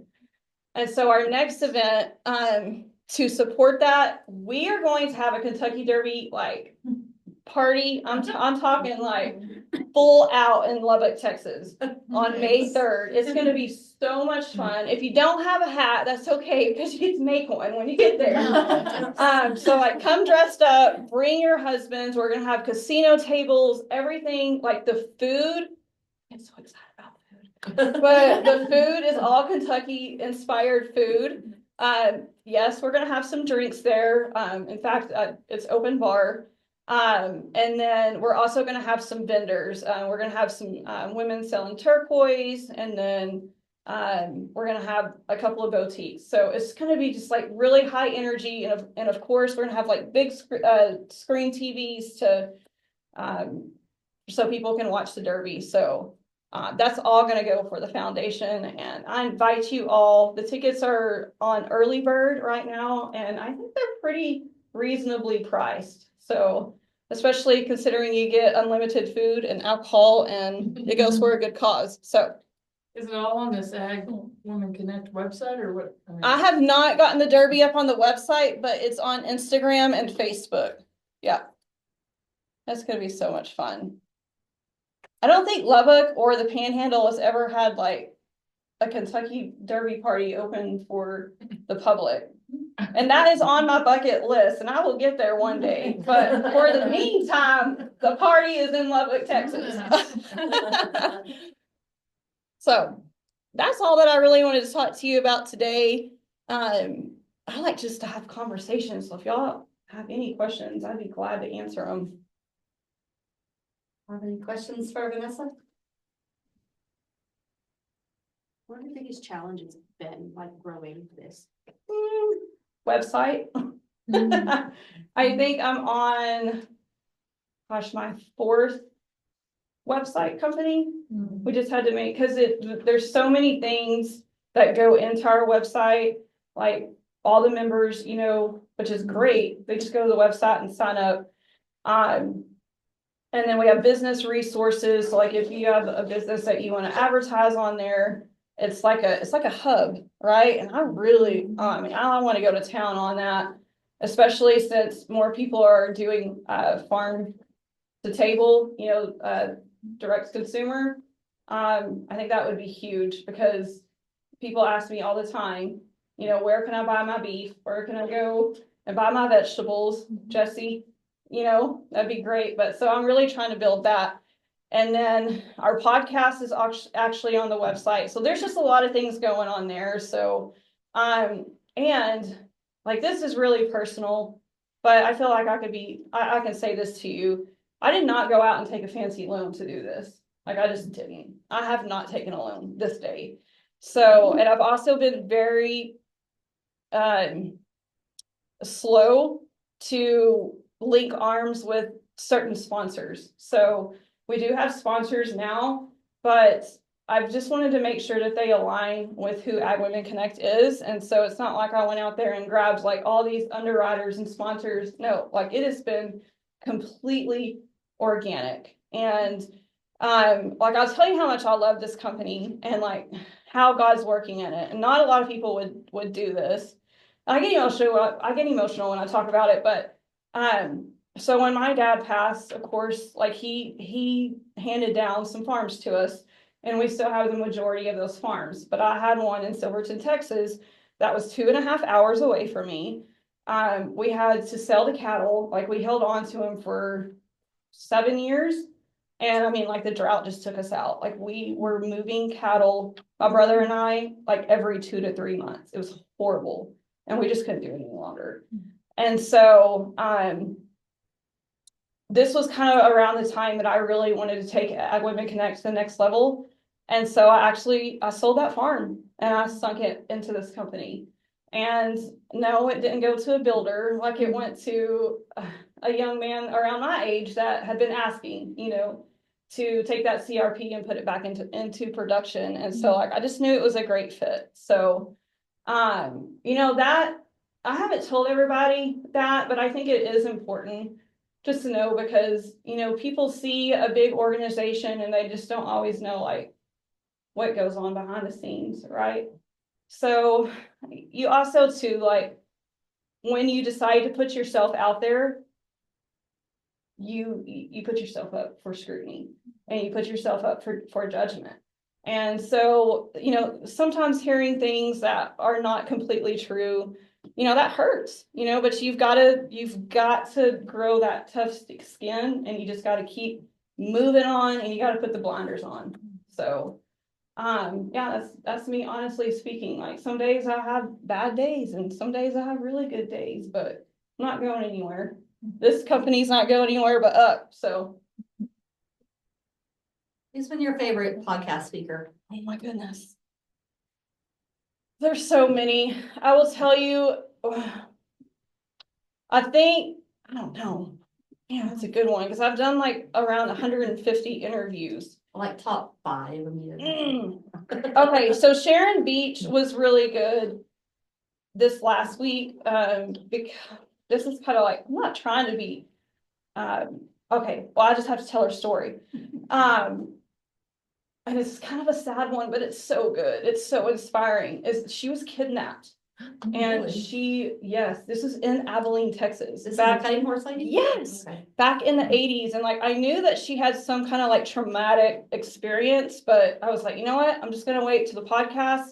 And I asked her, I'm like, hey, whatever happened, like, can we talk about it? She's like, yep, I'm ready to go. Like, I'm writing a book. I'm ready to go. But to hear her story about like how she survived and got through that, and she had a bunch of medical complications after that because of what happened. It was, but to take this such a horrible thing that happened to her, and for her to inspire other women, and just see there's not, well, I wouldn't say there's beauty in that, there's not, but there's just inspiration, you know, of how other women can learn and get through those difficult times. So that's been a recent one.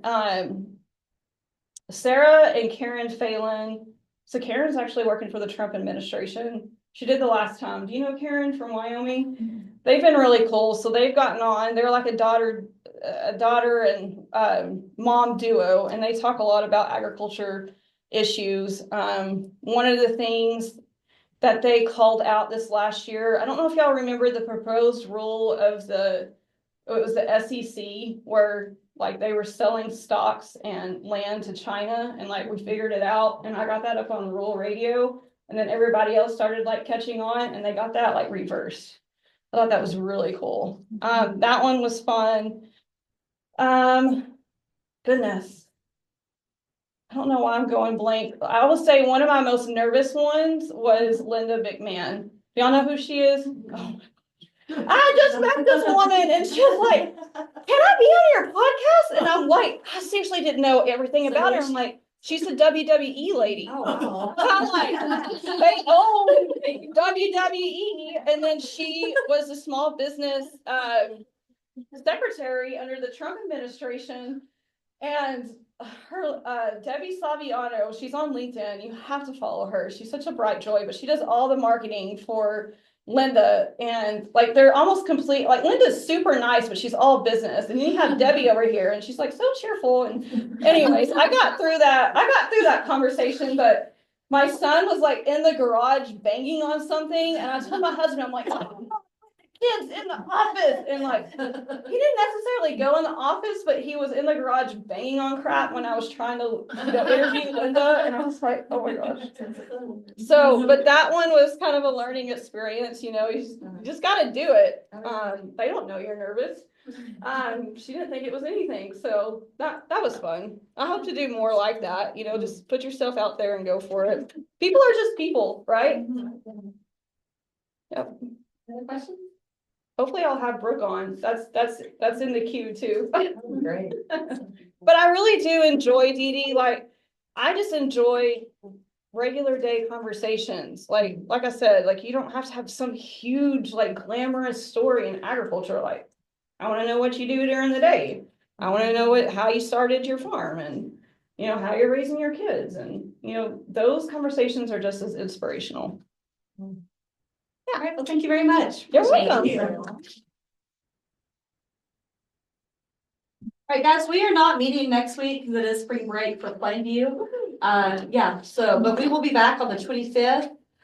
just to kind of give you a layout of the rest of the class, on the 25th, we will have a lady who is a CFO, Chief Financial Officer for a lot of the dairies in the Panhandle, including one that has like 200,000 head.